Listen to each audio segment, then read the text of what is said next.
Hello everyone, this is Dr. Juana V. Miranda and welcome back to my YouTube channel, Dr. Vlogger. So I am doing another reaction video about Delta variant. Since I'm a doctor vlogger and I've been doing reaction videos about this COVID-19 and documenting my COVID-19 journey since I am actively practicing as a doctor and handling COVID-19 cases, I think it is just right that I feature Delta variant as well as itong Delta Plus variant. If you already know, mayroon ng Delta Plus variant. Apparently, baka brother siya ng Delta variant.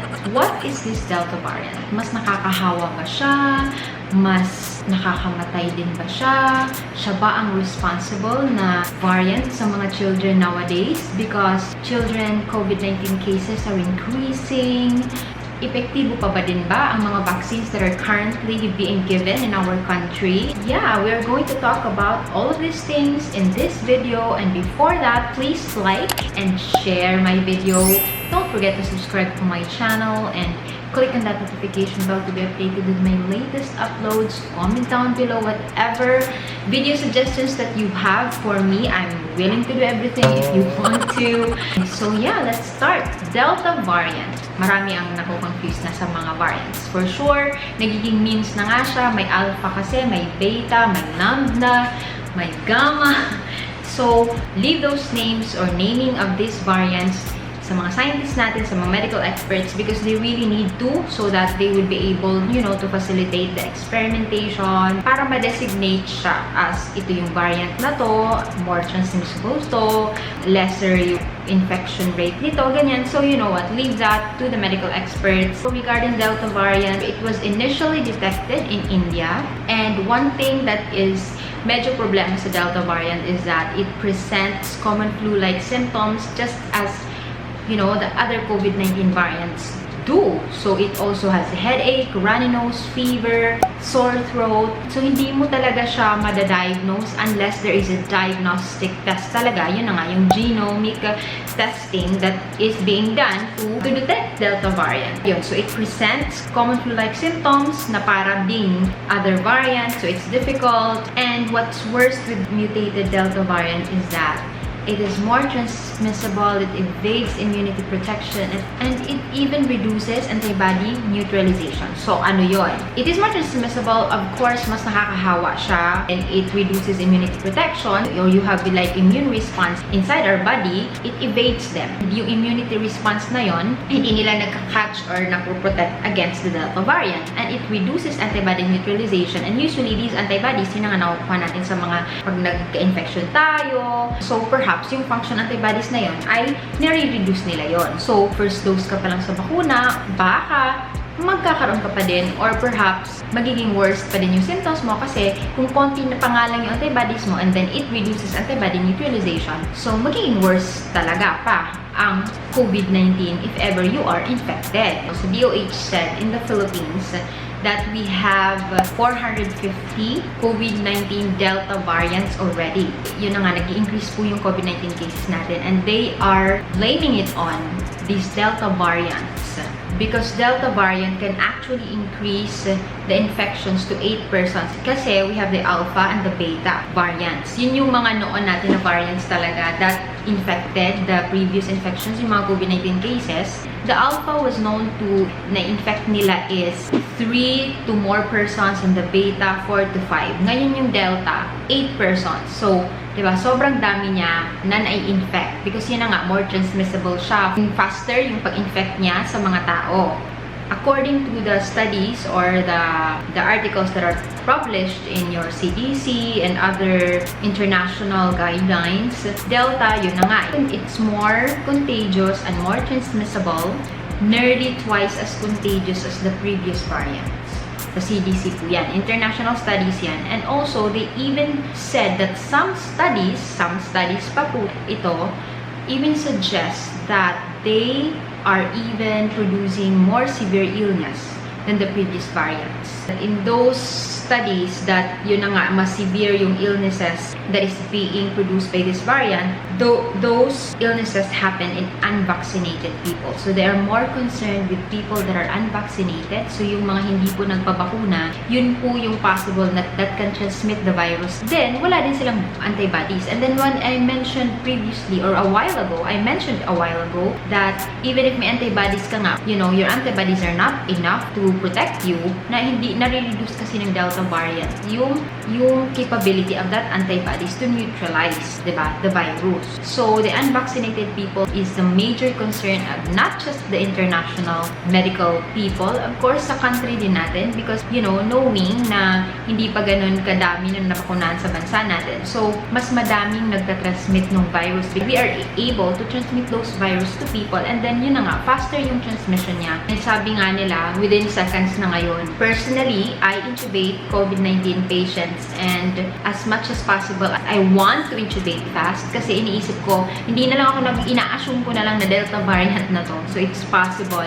But then again, I'm fully protected. Level 4 PPE naman pag nag-intubate. However, I can never really be too careful. Palagi ko na lang iniisip na dapat mabilis lahat ng mga ginagawa, interview, examination sa patient na may COVID-19. Just to protect myself because I'm also going home to my family. So sabi naman dun sa CDC na studies or na guidelines, fully vaccinated people can also be infected. But then again, sabi din dun, they are infectious for just a shorter period of time. Kasi fully vaccinated na sila. And fully vaccinated people, they are less infectious than the not vaccinated people. So mas may advantage po talaga ang mga fully vaccinated people. So ang vaccines, vaccination drive, yung bakuna natin ng mga serye, bakuna serye ng our country sa Philippines, they really have a crucial role to play, especially during this time na may Delta variant tayo, because they prevent severe illnesses. It doesn't mean that if you get infected with Delta variant and you are fully vaccinated, it means that you are not going to be infected with Delta variant, but mas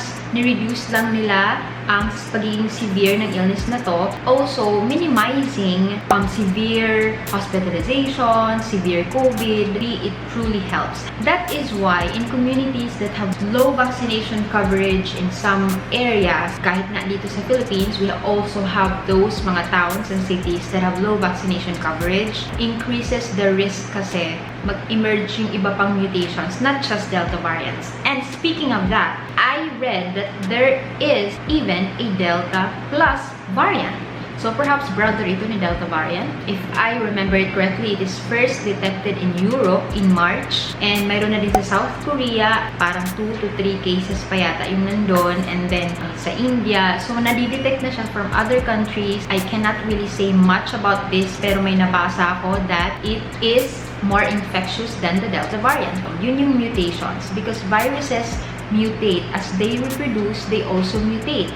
If low yung vaccination coverage natin sa isang area, you're giving them a chance to mutate and to be even more virulent, diba, than the previous variants. Parang ganun lang po siya. So yeah, I highly encourage all of us to be vaccinated, and also sana mas madumami din yung supply kasi nag-increase na din yung demand. Regarding naman sa vaccines that if ever effective ba sila against Delta 19 variants, some vaccines or some pharmaceutical companies have released efficacy rates. Like, I have a código, 67% for the J&J vaccine, 72 to 95% for the Moderna vaccine, and 64 to 96% for the Pfizer-BioNTech vaccine. And the Sinovac spokesman Liu Peicheng told Reuters preliminary results based on blood samples from those vaccinated with its shot showed a threefold reduction in neutralizing effect against the Delta. It is just right that the DOH kept on promoting vaccination.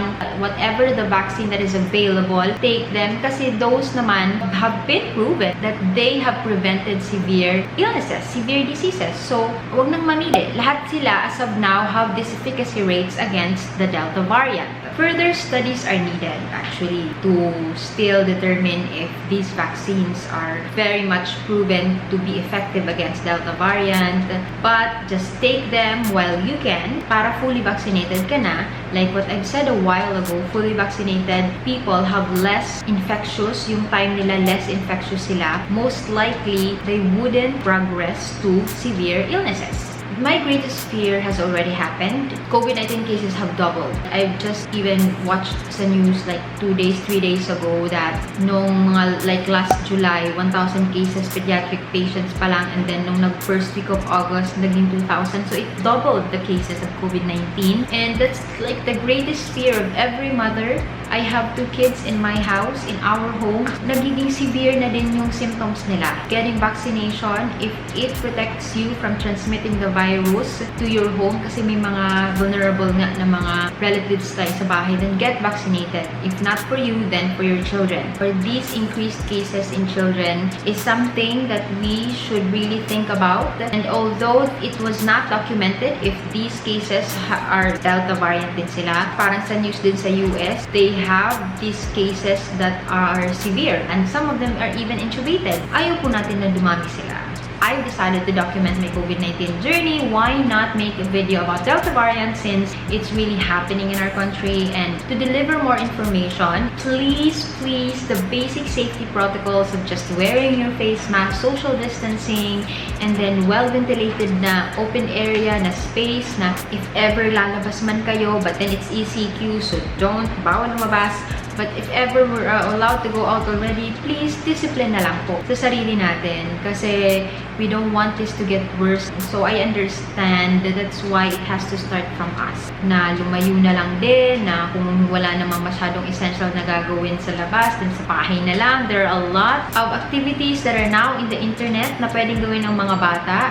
I am a mother. I understand yung sinasabi nilang kailangan ng social skills ng mga kabataan, ng mga bata. I understand that, but their health and safety is the main priority as of now. So let us stay home as we are advised, and just also follow the basic safety protocols, and we will all be protected. So there you have it, guys. Please subscribe to my channel, like and share my video, and click on that notification bell to be updated with my latest uploads, and just comment down below if you have questions. I'm willing to answer every single question, especially when it's related to the video, and see you in my next video.